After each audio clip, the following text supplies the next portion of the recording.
Okay, so here we go. I want to welcome everybody. My name is Ellie Vargas, and I am a clinical social worker in the Bay Area. And I have started a national network of immigration evaluation clinicians, and I'm really excited to start connecting those of us who are doing this important work around the country and doing kind of continuing education and continuing support, because I just think it's such a great role. And I'm very excited to have my brother joining us for this, Geoff Kagan-Trenchard. We probably go back close to 15 years now, maybe. Yeah, I was going to say 10 plus, easy. 10 plus, yeah, easy. And I'm going to let him do a more thorough introduction of his credentials. But Geoff is an attorney, an immigration attorney, graduated from Hofstra School of Law 2014. Staff attorney at the New York City Gay and Lesbian Anti-Violence Project. And he's here to talk to us about, from an attorney's perspective, but also from a writer's perspective, building better, more readable immigration evaluations. So I'm gonna let Geoff take it away. And Geoff, you just let me know if you need anything. I'm gonna switch my video off for now, okay? Cool, sounds good. Hello, everyone. Thank you for tuning in today. Realizing now, even as I say it, tuning in is such an incredibly anachronistic reference. My name is Geoff. I'm an immigration attorney. Prior to becoming an attorney, I taught creative writing for about 10 years. I worked mostly with young people who were incarcerated or were in like a long-term foster care kind of setting. I often say that I've been doing more or less the same job for about 20 years now, in that I sit in rooms with people and they tell me horrible things. And I write those things down, and hopefully something positive comes from that writing. Like Ellie mentioned, I went to Hofstra School of Law. I started sort of my career trajectory with the idea of working with young people who were in the foster care system or were in the process of being removed from their parents' custody. In that process, or in the clinical setting, I wound up doing a couple of special immigrant juvenile status cases, which some of you may have done. They're kind of a hybrid between the family court and the immigration court, and is a really amazing way that young people who are here without documentation are able to get kind of a clear path to a green card. So I did a couple of those cases. I then did a postgraduate fellowship with Immigration Equality and the Hofstra Asylum Clinic. Part of that was also teaching law students how to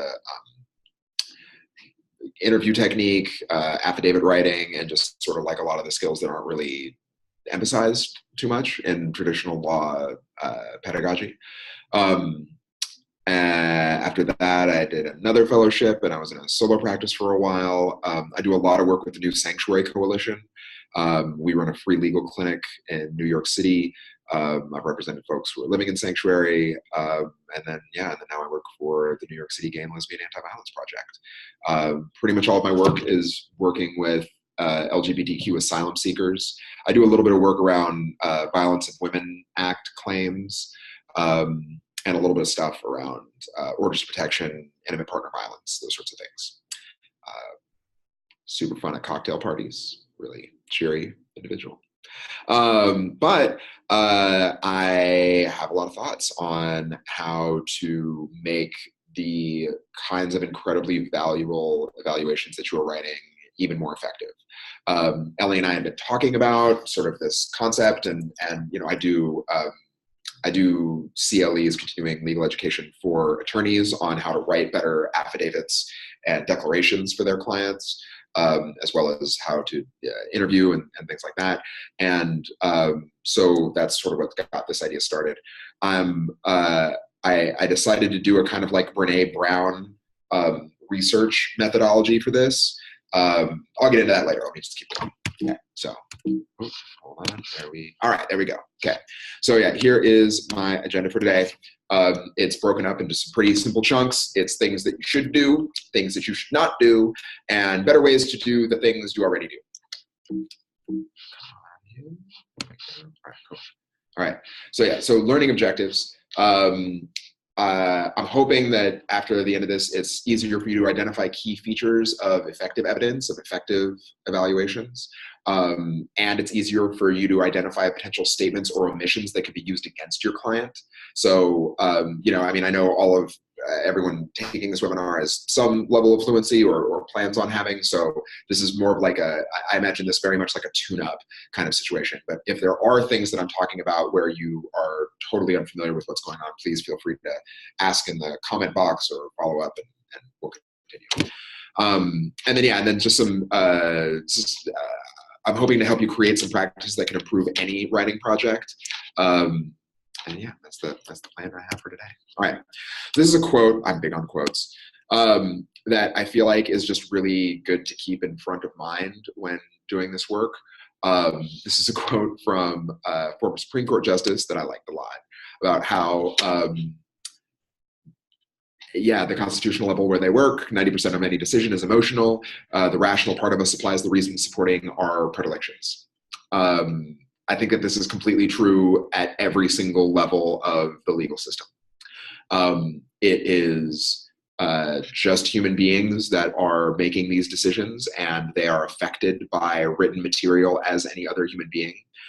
Some of them take their responsibility very seriously, and some of them don't really, and some of them, and we have to deal with all of them. So just a big theme that you'll probably hear me come back to again and again and again is how we can affect the lived experience and like get to the lived experience of both our clients and the people we're supporting, but also how we can meet people where they're at, if they're trial attorneys, asylum officers, judges. What do we need to say to them to get it through to them? Because that's really what that's what carries the day. And some of that is doctrinal, some of that is factual, some of that has to do with their user experience and layout and the way that these things physically look. First, some good resources to check out. Oh, there you go, I just made my thing go at the top. That was amazing. So in order to like come up with this list, I drew on my own experience. Then I also did kind of like a Brene Brown source gathering where I didn't bother to like look up any formal doctrine at first. I just went ahead and asked a couple of different Facebook groups that I'm a part of, Immigration Trial Tips, Lawyer Trial Tips, and CAMI 589. They're two groups that have thousands of attorneys on them, and we all talk shop pretty regularly on it. So I asked those two Facebook groups just to tell me all of the things that they like to see in all of their evaluations. Another great resource to reach out to is the Center for Gender and Refugee Studies at UC Hastings. So they provide country conditions documents, so statements about the conditions going on in a given country, as well as other support resources for people who are applying for asylum and other forms of humanitarian immigration relief. It's an amazing website. It's an amazing resource. You should definitely have them bookmarked. Also, one of the folks in the aforementioned Facebook group recommended a book that she had written, the Forensic Psychological Assessment in Immigration Court. So if you're into the codex and you're into the paper, that is another really, really good resource that's worth checking out. Okay. So let's start on the things to do. I'm gonna move this little, there we go. So things to do. So first and foremost, the big thing that came back from my queries to the groups and to talking to other colleagues is just did this move forward? There we go. It's just be careful about your facts, right? Like one of the most essential things is to ensure that the basic facts are being covered and are being accurately replicated in your work as they're reflected in the declaration. For those of you who have not had the experience before, judges, TAs, that's trial attorneys, that's the prosecutors that ICE hires to deport people, and AOs is asylum officers. They operate at kind of an administrative level for people who are applying for asylum, where they can either grant asylum to someone if they've come into this country through and are here on a visa, or the asylum officer is able to either grant asylum or refer people to immigration court. But in all three of those situations, they'll take any breach of credibility to show the entire story lacks credibility. So if it's as simple as like an error in how many siblings or a misstatement of name, or like within, I've seen this happen before, like an obvious mistranslation will be pounced on as a show of lack of credibility. One of my mentors at Hofstra, Loris Wren, tells this story about how she had a client who was a victim of gang violence by the MS-13. They put him in a car and they drove him out to the middle of the field and beat the hell out of him. And he has some traumatic brain injury because of that. During one statement to his lawyer, he said that there were 4 people in the car. And then later on, he only talks about like 2 people in the car with him. The discrepancy being he meant 2 people in the back seat with him sitting on either side when they were driving him. But that discrepancy was something the trial attorney just kept hounding on. So I'll talk about more of this later, but really, really make sure that even, you know, that there's no small errors that are going to be used against the client. Other thing that came back in the discussions was showing your work. So particularly like what techniques you utilized in order to reach your diagnosis, and then the likely relationship to the past harm.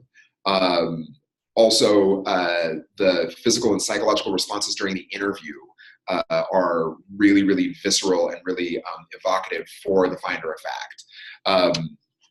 So just including those kinds of statements in your evaluations adds that level of additional credibility.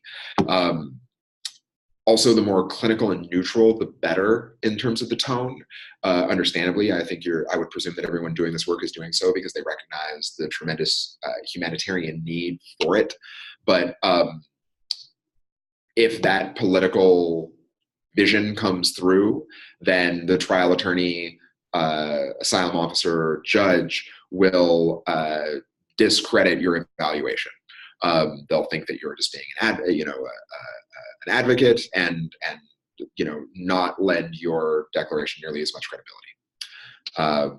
So showing work is really good, like all of the bits and pieces. Also, I can include this in some materials. There's a really excellent resource that was put together a few years ago on kind of structural white supremacy and some of the cultural norms of it. It's a great breakdown. One of the things that comes up is as like a real theme in a lot of kind of like cultural norms and white supremacy is a kind of a fetishization of the written word and a fetishization of the like what standings and official regulations give birth to a particular status someone has, right? Like you're only as good as the letters behind your name kind of things. So similarly going into that, you have to sell yourself as an expert, right? So when you're working with an attorney, you should have a really, really good looking CV ready to go. And by good looking, I mean like very easy to read, very easy to access, really clear, that really, really showcases why you're an authority on this particular situation. At the beginning of your evaluations and your affidavits, it is completely appropriate to write a brief introduction to yourself and your qualifications. And this is also a great time to brag. Like this is a great time for you to talk about all of the bells and whistles and fellowships and all of the things. While the judges, asylum officers, and trial attorneys are not going to be familiar with any of this stuff, because they kind of exist within this framework of cultural white supremacy, they're just going to give you way more benefit of the doubt and give your testimony much more credence, the more impressive you sound. So upsell. This is not a good. This is not necessary to be humble at this juncture. One of the best things that you can do for your client and for the attorney working with you is leverage the kind of systemic powers and privileges that you have in order to benefit this client. All right. So things to put into the affidavit itself.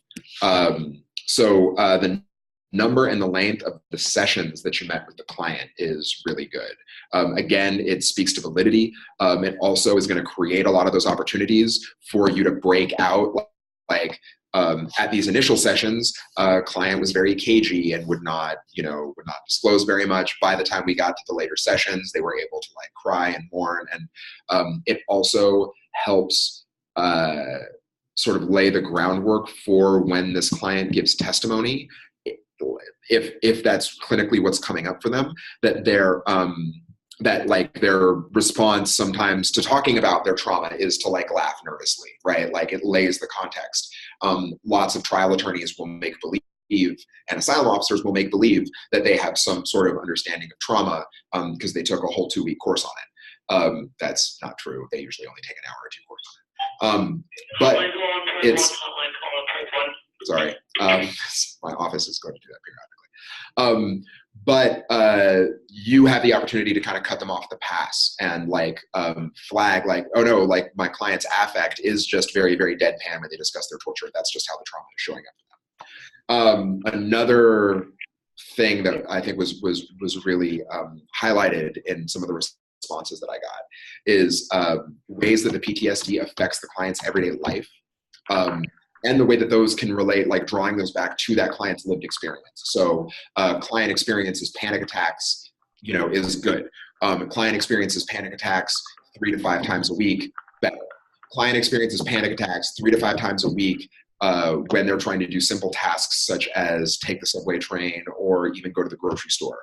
These panic attacks often result in heavy breathing, hysterical crying, disassociation, lack of proprioception, you know what I mean? Like really bring it in for the finder of fact, for the asylum officer or immigration judge, like how this diagnosis is directly affecting their life. And again, like just presume like that whoever is reading this has no operative understanding of trauma or the effect that trauma has outside of maybe like their like watched experience on television, right? Like that's the only thing that they're going to really like know from or may know from. So really breaking out for them like what it means to live with anxiety from PTSD can be really, really powerful, not only in establishing the factual issues that are at hand, but also like going back to that first slide about the quote, humanizing the client. When I write declarations, I put in a lot of information about the client's life that isn't necessarily germane to the claim per se, but really fills out the character of who this person is and makes them feel like a 3-dimensional human. It's very, very easy to deport a number. It's very, very easy to call a number a liar. When you are able to humanize the client as much as possible, that job of othering them becomes much more difficult. Also, like definitely rule out why they're not faking it. That was a very strangely constructed sentence, but I think you understand what I'm saying. Like specifically noting, like, I'm sure that this person is not just faking their symptoms because of X, Y, and Z thing. Like really, really laying that out because again, like we're not dealing with neutral, detached magistrates, particularly at this point. I don't really think we ever were, but there's a very, very specific agenda that the current administration has, and that's ethnic cleansing. They want to remove all people from this country actually, let me take that back. I don't think they actually want to remove all the people from this country that don't fit like a certain white paradigm, but they definitely want to make those people's lives as difficult as possible. And it is clearly blatant in child separation policy. It's blatant in the fact that 22 people have died in ICE detention centers since Trump took office. Like that's like Ted Bundy serial killer numbers, and they're not investigating. They don't care. So again, like presuming you're not, when I go into court, I feel like I'm versus the judge and the prosecutor. Like I operate from the position that both of those are arms of a larger federal government that is very anti my client. So like, I think keeping that kind of same energy when you're thinking about how you want to explain this client's situation is worthwhile.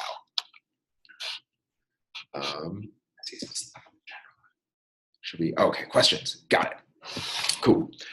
Should we attach the CV to the assessment, someone asks, or when they need to have it ready to go? Oh yeah, just attach the CV as like the end. Yeah, attach the CV, give your CV to the attorney, and they'll include it in the evidence as they do the evidentiary submission. Another question here is that can you give some examples of how to speak about how you know the person isn't malingering? So I mean, obviously it depends on the person, and it depends on the client. But some ways that I would like to see that is like part of it's backed up by the authority that you like give to yourself and show like through the CV and the beginning part of your affidavit where you kind of explain who you are. The other way I would say is like to address it head on, that like why like the signs and signifiers why someone isn't faking it or isn't like fabricating memories. I mean, I defer to y'all in terms of like the clinical prognosis when I'm trying to figure out as to whether or not someone is reporting accurately or not about what they're doing. I look at, you know, a holistic number of factors, like the way that their affect shows up, the kinds of details that they put forward, the way that they talk about the trauma, and whether or not that's consistent of the way they talk about other aspects of their experience. I mean, I would say it's like, I can't give you like total rules of thumb, but I would say that just generally flagging somewhere in your declaration, here's why I know they're not faking, is a good thing to do. All right. Okay, working with the attorney. Okay.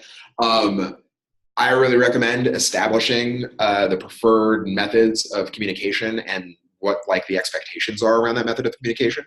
I email back really, really fast, and I text back even faster, but even my mother cannot get me on a phone call very consistently. It's just how I am. Talking on the phone is a very difficult thing for me to always make time to do. But checking in on those things with the attorney, I think is going to make for a much, much better relationship and a much better final product.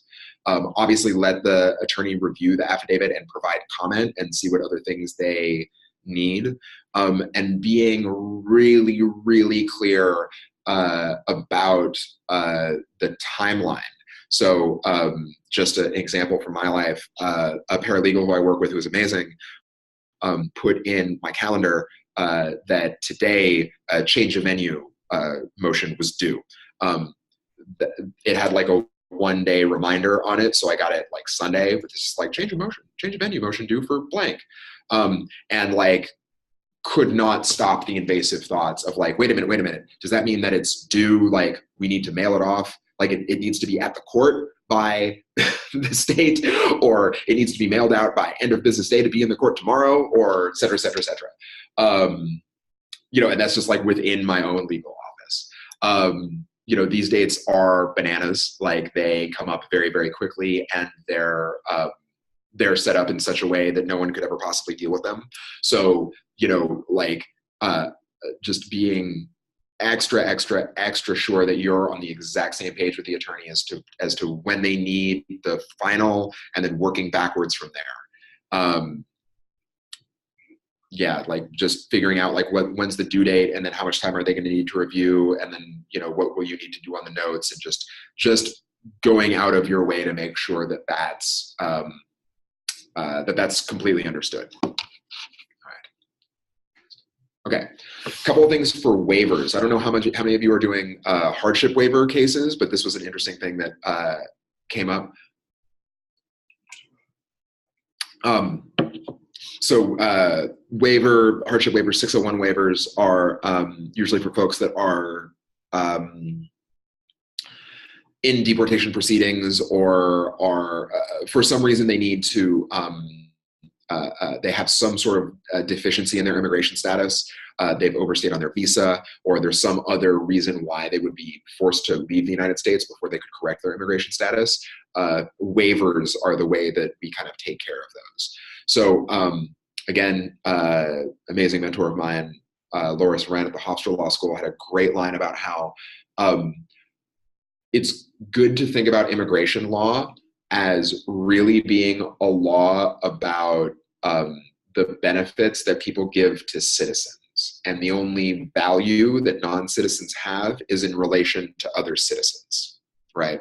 Like, obviously now, country's not really big on that whole human rights thing, but generally, like the human rights aspect of any argument in an immigration context is the most difficult argument to be successful. The more successful arguments are the ones that have to do with why this non-citizen is beneficial to a citizen, right? Because they are married to them, they provide some sort of familial support. In the case of visas, it's because they are coming here to spend money as a tourist, or work as a student, or work as a worker, or et cetera, et cetera. So particularly when you're doing waiver cases, or cases where there's some sort of familial connection, or there's a US citizen child or something like that, really, really focus on the relationship between the spouses or the parents and the children, the psychological damage that will be done to the relationship, and the psychological damage of the remaining spouse or child, right? Like, so orienting everything about, like, how is this negatively affecting a US citizen? And then that's really the language that immigration judges and asylum officers are kind of like looking to hear. Is like, what is the effect on a US citizen? Rather than like a broader humanitarian aspect. All right, into things not to do. So we touched on a little bit earlier. So yeah, don't make any kinds of like moral judgments or anything that comes off like you have a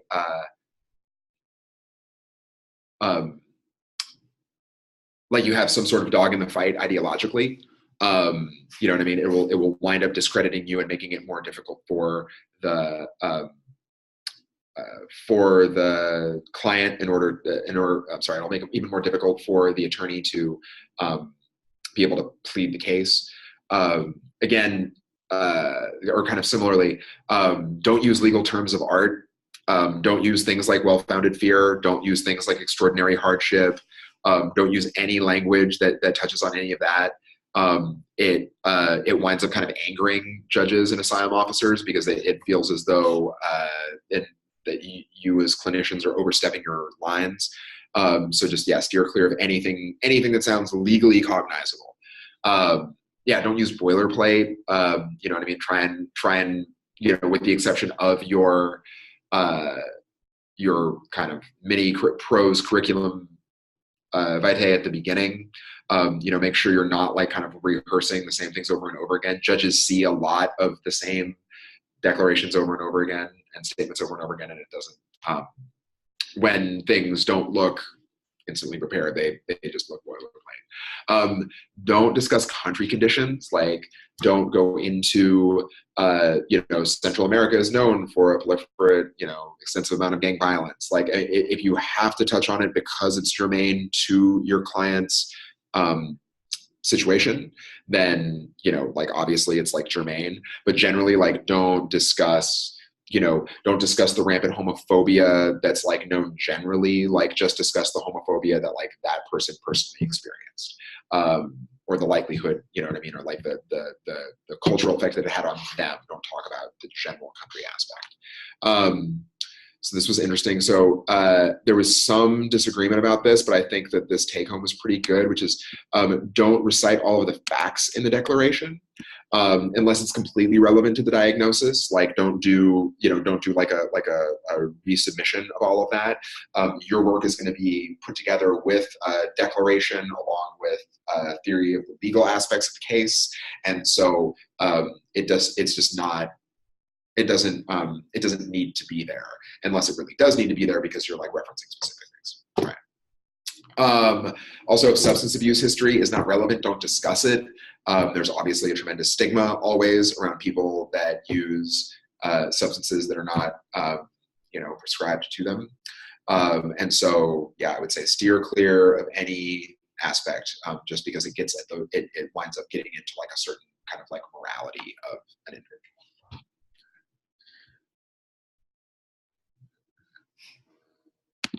Right. All right. So now we have ways to do what you were already doing even better. Okay. So this is more of the creative writing aspect of what I wanted to put together for everyone today. So this and then the next exercise are sort of more oriented around that. Like these are applicable to all types of writing, but obviously can be used to inform your practice as writing evaluations. So this is a daily practice that I used to do a lot when I was a creative writing instructor and would put people through the paces of. And I think it's just a really great way. There's a writer named Flannery O'Connor that is, I think, arguably one of the best short story writer in American history. I will argue hard on that one. She has a line about how all writing is absorbed through the five senses. And a great way to get away from sort of trite or boilerplate descriptions of things, so-and-so was very scared, is to really get at the way the lived experience of this abstract concept shows up in our lived experience. So, you know, thing you can do once a week when you have some time, or every morning if you're really feeling jumpy. Make a list of kind of abstract concepts that may have come up in the interviews or like are around like the themes that you're dealing with.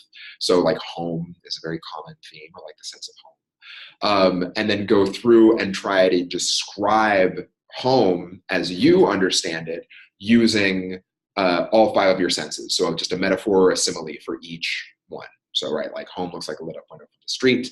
It's the sound of someone walking up the stairs. You know, smells like something cooking on the stove. But this is just general practice. What it will begin to do is make the neurosynaptic connections in your head from these kind of vague amorphous ideas to really, really concrete lived examples. And then the more practice you do it, the more practice you have doing that, the more practice or the easier it is to be able to kind of summon those metaphors and similes on command. Here's a great kind of like, did I skip one back? There we go. This is another interesting one that also is kind of a good, almost like a meditative exercise, which is starting to grab things and like just take a moment to write down things you notice in your daily life that you don't know what it means, like metaphorically or not. Like I'm sitting in this room and there's a chair facing the wall. I don't know what kind of metaphor I would use with that, but like if I was making a list of metaphors that I was going to see today, it would be a chair facing the wall, right? And just kind of one of the things that it does is train your brain to kind of like notice these ripe or kind of like lush examples of your lived experience that can be turned into very interesting metaphors. Also this interview with Marie Howe, who's an amazing poet, on a podcast called On Being is really interesting. It talks a lot about writing and a lot about ways to go about writing. That is that's really good. Okay, next one. All right, so now I'm going to do a breakdown in an editing rubric that I think is really valuable and worthwhile. I like lots of quotes. Hold on, I'm going to do a question here. How do we use these noticings to formulate exploratory questions to get richer context from the clients during interviewing? Oh, that's a great question. Okay, so something that I'm always looking for in my clients is like a lot of this kind of stuff. So just kind of letting just observing small ways that my clients inhabit space can be really, really telling about sort of where they're at. I think about a client that I had that never took her coat off until one day she did. And then the day, like we had seen each other for like 3 or 4 sessions. And like the day that she took her coat off, it was like, it was a totally unconscious gesture, but I could tell that there was like a level of comfort that like we had established that was not there before. yeah, I mean, like, I think it's just that, like, the kind of noticing is just it's just a very powerful way to just really be embodied in your life, because it sort of forces you to deal with the immediate of what's in front of you. With regards to the kinds of questions and exploratory questions for richer context, like seeing the way like someone reacts to a particular vein of question, obviously, like, I mean, you're all clinicians, you know this stuff, right?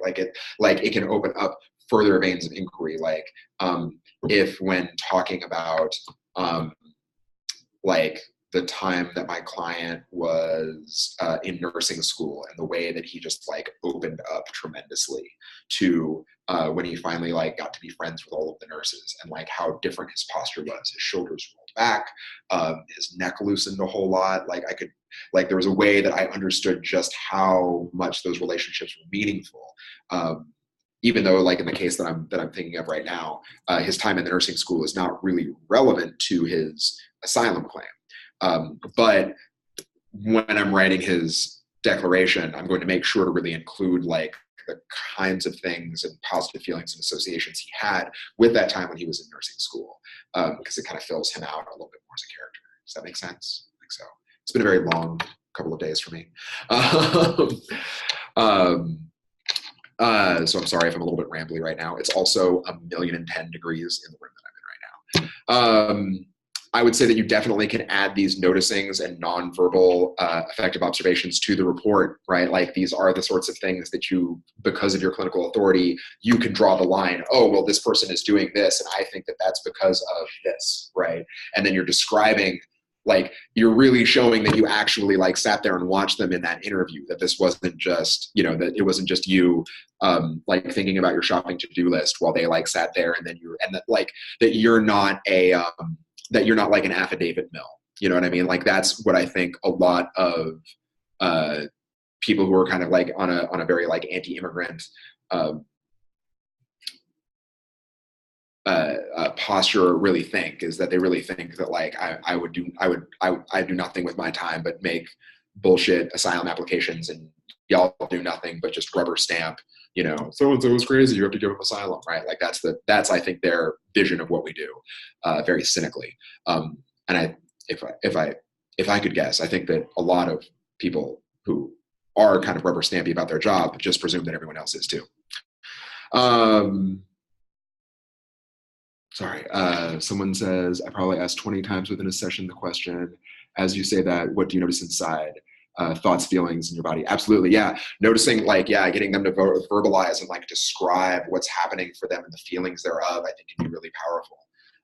I often ask, yeah, like where in their body do they feel like a tension, or like ask them to describe the sensations of like what's going on, like, or what happens when they get really afraid, like they're, you know, like, does your breathing start to get heavy? Do your palms sweat? Like like getting them to really like help describe some of that stuff is, can be really, really powerful. You know, again, it's like people want evocative writing all of the time. No one wants to read IKEA instructions. Well, that's a bad example because IKEA instructions are on pictures, but no one wants to read like something that does not engage them. So yeah, anything you can do to make your writing engaging and rooted to that person's physical experience, I think is worthwhile. All right. So editing rubrics, right? So so step one, I copied this over from the work that I do with attorneys on how to write more betterer. Just to create a rubric for what they're trying to get across with their piece of writing, right? So step one is you just write 2 to 4 sentences on you know, simple and plain. What do you want this thing to do, right? Like, X is terrified to return to their country of birth.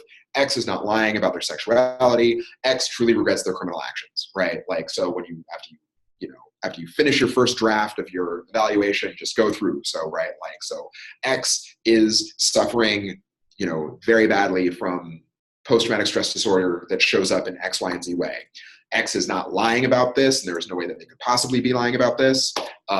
I know that X is not lying about this because I am an expert. Aha, see what I did there? That was just totally Right. So that right, like just get really, really clear about what exactly you need. What are, if something I would always say to poets and writers when I worked a lot with people in doing slam poetry and spoken word is I would ask them how they want their poem explained to someone the next day by an audience member, right? Like, oh my God, I read this thing that said this, right? Like, oh my God, I heard this thing that said this. So kind of like that, just very, very simple, right? Next thing is go through every single sentence of what you've written and mark each sentence 1 to 5, right? So a 1 is exactly what you want conveyed, exactly how you want to convey it on a sentence level, right? Like each sentence taken by itself really, really does this particular business, right? 1 is not relevant to the goals or detracts from them, and the 2s through the 4s like maybe relevant, but you don't feel like it's really nailing it, right? Like you don't feel like it's really conveying the severity of what you want to convey, right? And then go through and drop the 1s or 2s, right, in a brand new Word document. Think about how you can refine and improve the 3s and 4s that they can be 5s, and then making sure that like all of the legal and the factual basis are covered, going back to that step 1, and like, are all the things you need conveyed. I found that helps really pull out a lot of the excess writing that winds up going into affidavits, particularly like personal statements from clients. But I thought it might be really helpful here too, because I know that there is there is sometimes an urge to like kitchen sink everything at the declaration. But keeping it again, like kind of focused to like how does your little brick fit into this larger wall of evidence?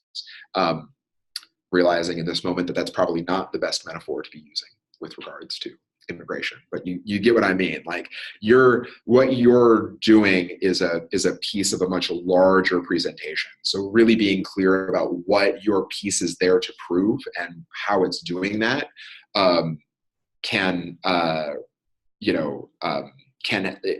is what's best to do in furtherance of the case, right? Like you don't need to talk about country conditions. You don't need to advocate legally. You don't need to advocate morally, right? Like you just need to prove that this person has these psychological issues. Another question. Ideally, how long on average would a written assessment be? I've seen some that are 40 plus pages and others that are 3. I would say, I mean, as always, it depends on the case, and really good communications with the attorney as to like what kind of judge they think that they're in front of, like what are they kind of looking for, is really key. Somewhere between those two is something that I usually wind up doing, like somewhere in the probably 5-page range. Like that would be like a long one. Also, like it depends on the psychological, like how many clinical sessions, like how complicated is the psychological diagnosis, all of those things I think are really, really important factors. I'd check with the attorney first, but like I'm inclined to do less is more, or have a really, really clean executive summary, right? Like if you really like go in on the 40 pages, then laying out the document itself where someone who is either too lazy or too dumb to really understand or be interested in the depth of work that you've put in, are going to get the bullet points, and the lead is not going to get buried. Similarly, think about the visual layout of the report.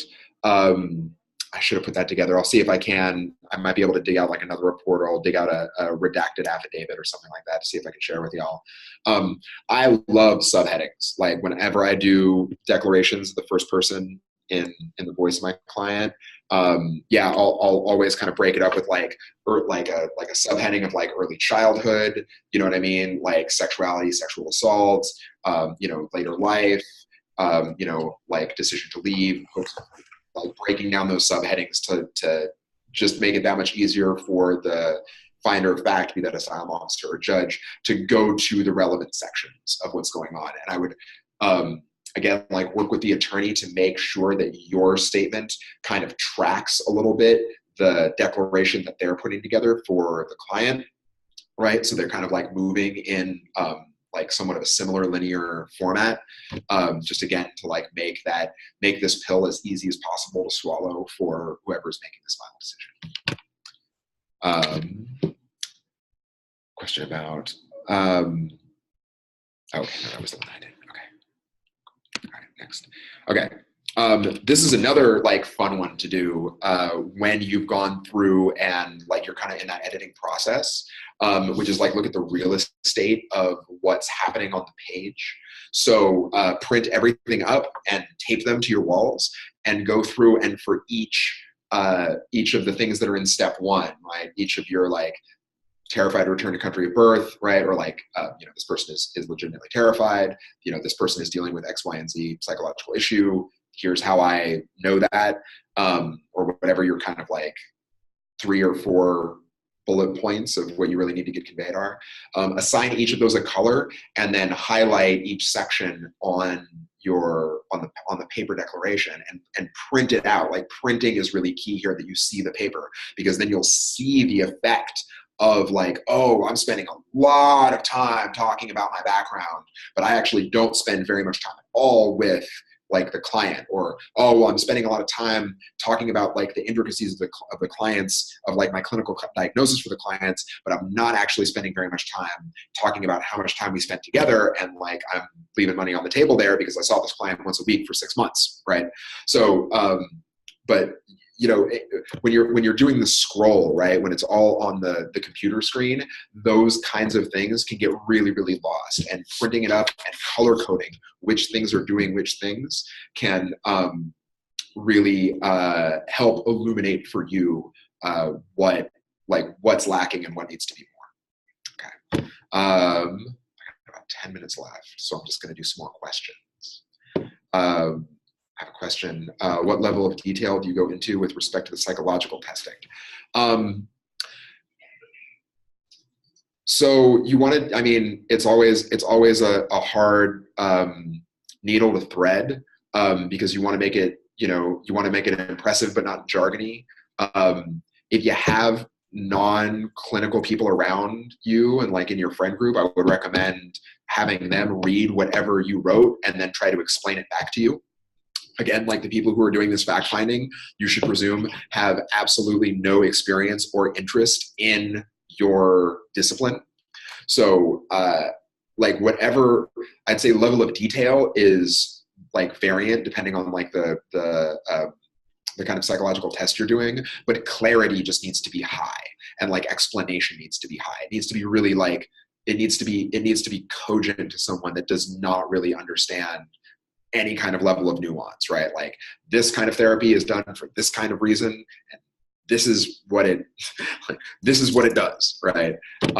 As much as you're able. I hope that is sensical. But yeah, like dry testing your stuff as much as possible on like lay people is incredibly powerful. Also saying it out loud and like reciting it to yourself, trying to say it out loud to lay people will really, really show you where not only you're not defining terms well enough and like it's getting too obtuse, but also the ways in which like your sentence construction might be confusing, or like there's certain just grammatical aspects that may be grammatically correct, but like 5 long sentences in a row is like a lot to read. Like 3 or 4 sentences with like aspects to them that where they have like sub clauses can get really, really confusing. So I would recommend both of those as just good editing exercises. And again, as always, like coordinate with your attorney, talk with your attorney, help that, as much as they're able to know what's going on with the judge and what the judge is looking for. Like we're always performing to a very specific gaze. All right. Would you be willing to discuss the number of ideal sessions for an assessment, if not perceived as a long-standing clinical relationship, and the benefits of long-standing relationship therapist versus independent mental health advisor? Okay, so so let me do the short one first here. Question about making recommendations about the outcome of the case. Do not. That is a legal conclusion, right? David Simon, the guy who wrote The Wire, had a great way of talking about how he wrote scripts and how he always wanted to like make people want to like lean in, and like it's if you're like familiar with like any of the kind of like radical theater stuff, like Brechtian theory of theater, where what you're trying to do is you're getting people to like move to an action, right? Like, and that's a lot of how I think about my presentation as an attorney. Like, even though I do say, therefore this person has a well-founded fear and should be granted asylum, like really what I'm trying to do through all of my work up until that point is elicit a response out of my asylum officer or judge that like, oh, well then the next thing is I have to do this. But like, if you tell the judge or the asylum officer that this person, you know, like if you give them that line, I think it robs them of the part of the show that they want to do, which is like saying their part, which is like doing the thing. So I would not make recommendations generally as to outcome. I would speak just narrowly about your area of expertise, which is the psychological condition of this person and the potential like psychological damage that they may receive. But like, while you may know that this person like faces imminent death, if they go back to wherever they're from, you should more focus on that they are afraid of this, and the possibility of this sends them into panic. You know what I mean? Because you're not an expert in the country conditions. Sorry, going back a couple of questions here. Ideal number of sessions for an assessment. I'd say more is always better. Yeah, like as many as you can do. We work on a tight timeline here too a lot of times.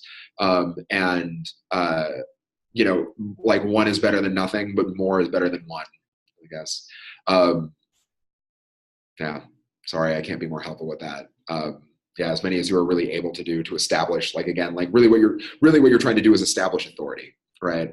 If you're able to establish your authority in just a couple of sessions, then yeah, that'll work for it. But more than anything else, you're trying to establish yourself as an expert on this person and this person's psychology. Someone has a recommendation about eval tools. Can I comment on the difference between a report written one-time evaluator versus one written by a client and treating clinician?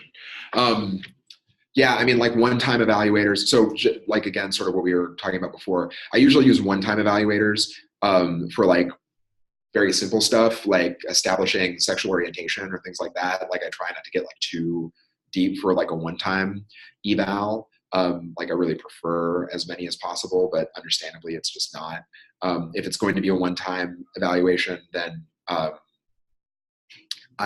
yeah, then just get as deep as you can in that eval, and then get as much from that one session as you possibly can. Like I think that's where like the observations about the person's affect really come in, really talking about what that interview is like and what you saw in that interview, and like what you're seeing and why you're seeing it and what it would point to, you know, in terms of your diagnosis and prognosis about what this person is likely to be going through.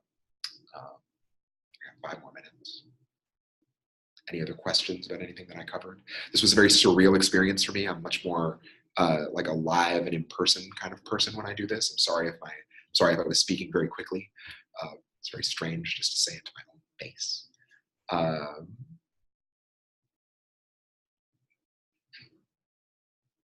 Thank you all for all of the stuff that you were doing. I cannot tell you how important this is. Jeff, I'll jump back on so you don't feel like you're just talking to your face.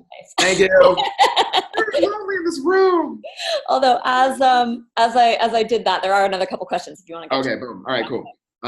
Some reports I've seen have a number in the left-hand column. Others are narrative paragraphs. Does it matter? I like enumerated sections, but again, talk to your attorney. I like numbered sections for each because then I can reference them easier. Yeah, I just like it because it makes it easier in the other paperwork that I'm kind of like lacing everything through. So yeah, again, like talking about country patterns, especially in the case of homophobia. Oh yeah, does that not go to credibility?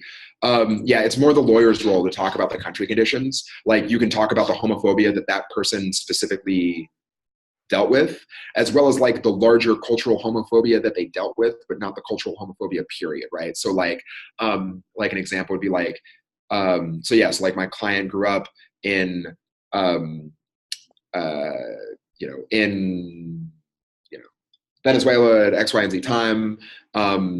Their household like like there were a lot of like homophobic slurs that were used casually in their household, you know, as well as their community, right? Like pointing specifically to that person's experience, but keeping it narrow within that person's experience, because the country conditions document is something we do put together as lawyers. So that covers like all of the human rights abuses and all of the laws that get passed and things like that. Like it's really not necessary for you to go into a macrocosmic view, but you should definitely feel free to talk about that individual's experience and the way that that showed up in their experience of their culture. If that makes sense.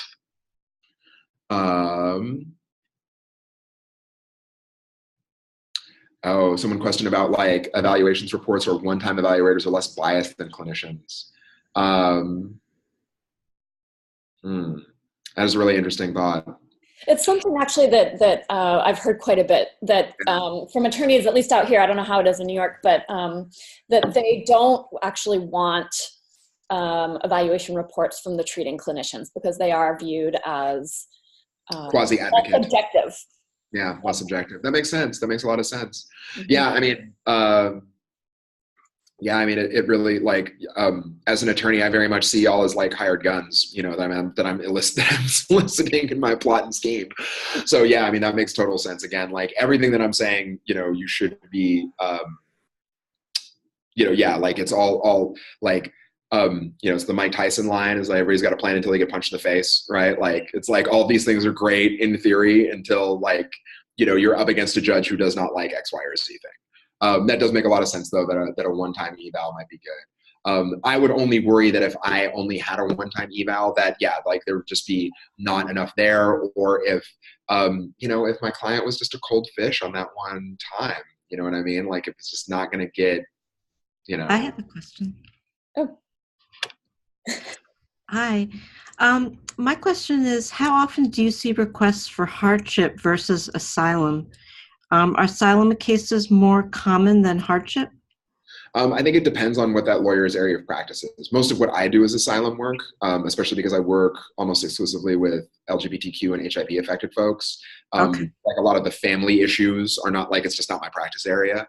So yeah, I mean, it really depends on whatever that attorney is doing. Oh, sorry, go ahead. I'm sorry. One reason I ask is that my specialty is hardship.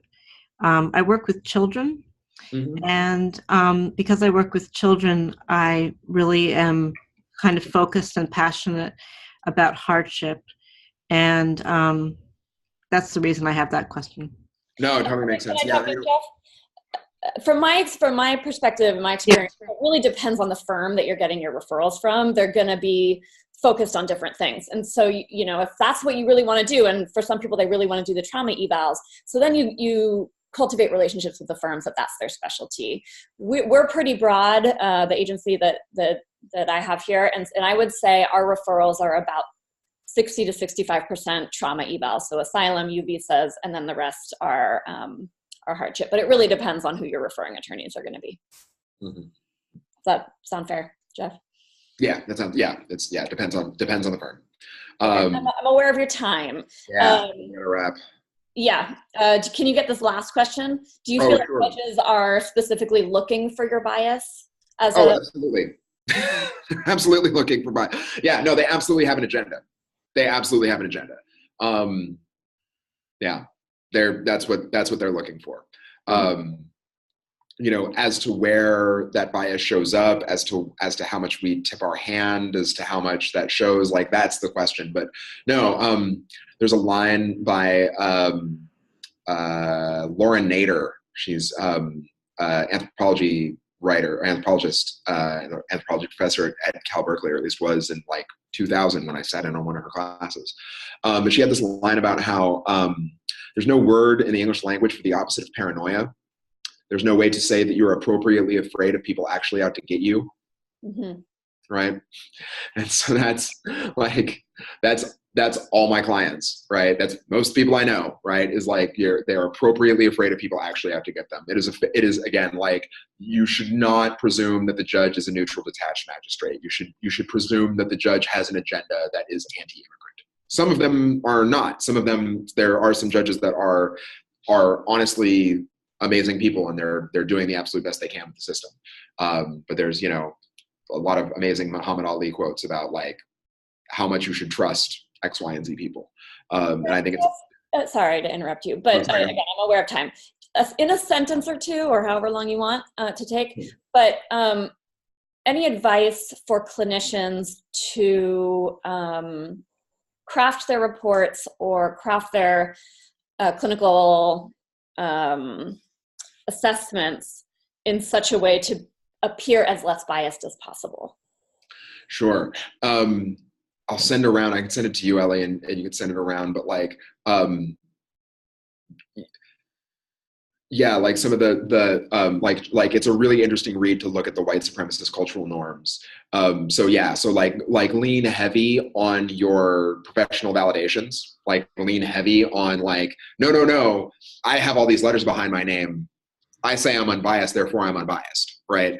And again, like showing your work, right? Like showing like, no, the reason that I think this is because of these, right? Like the more you can analogize to hard science, not that any of the judges really understand a lot of hard science, but like that's the well from which like your authority kind of springs, right? Is that you are doctor, procedural, clinical, right? Like you are viewed as this scientific and quasi-scientific house of knowledge. So focusing on those aspects, I think, are the things that are resonant for judges, because then they can point to, oh, well, so-and-so PhD says that X, Y, and Z thing is true, so that's why it's true.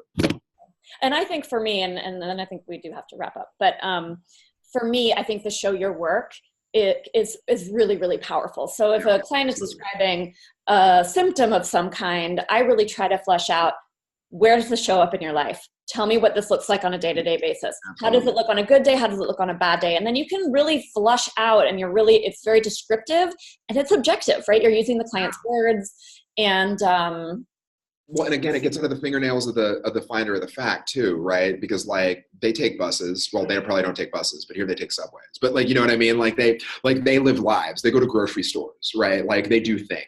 And like the more that you can relate your client's life just in ways to their lives, that is going to build more engagement and fundamentally empathy with the finder of fact than damn near anything else. Right. Yeah, and I'm just seeing a comment here that and I do this also in my summaries. I will actually take out of the DSM-5 what are the criteria for this diagnosis that I'm giving, and then pull the examples from and just put it all together in a jigsaw puzzle, so there's no questioning my diagnosis, because I've addressed it all. Exactly. Sun Tzu has an amazing line in The Art of War about how you want to build a golden bridge across which your enemies can retreat. That is the idea. We're just saying this is a golden bridge across which you can just retreat and grant this person asylum. That's right. Well, Geoff, thank you so much. Thank you, friend. So great to have you in this way, and thank you. Thank you everyone for being here, and we'll catch up next time. Oops, somehow he got muted, but anyways, bye.